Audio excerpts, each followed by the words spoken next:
Et nous commençons par faire un point complet sur le dossier ukrainien. C'est la Crimée, région autonome, qui concentre l'attention. Après le renversement du gouvernement pro-russe de Kiev, Moscou se dit prête à intervenir militairement. Washington met en garde, mais le dialogue Poutine-Obama n'a rien donné, comme nous l'explique Christine Chapelle.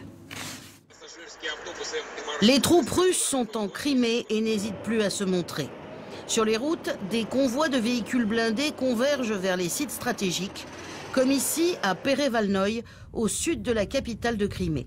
Ces soldats encerclent une base militaire de l'infanterie ukrainienne pour empêcher toute manœuvre.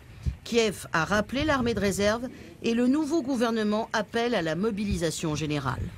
Nous, Ukrainiens, déclarons être prêts à défendre notre souveraineté. Hier soir, le président Barack Obama a parlé avec Vladimir Poutine pendant 1h30 au téléphone.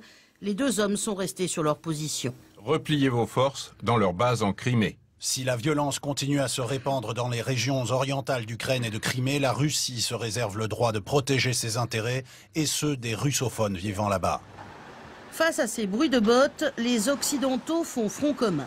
Français et Américains ont demandé l'annulation des réunions préparatoires du prochain G8 qui doit se tenir à Sotchi. Les 28 pays membres de l'OTAN se sont réunis en urgence aujourd'hui et les ministres des Affaires étrangères européens se rencontrent demain à Bruxelles. Nous condamnons l'escalade militaire russe. Et nous souhaitons que dans les meilleurs délais intervienne une médiation, une négociation, soit directement, ce serait la meilleure solution, entre les Russes et les Ukrainiens, soit par l'intermédiaire des Nations Unies ou de ce qu'on appelle l'OSCE.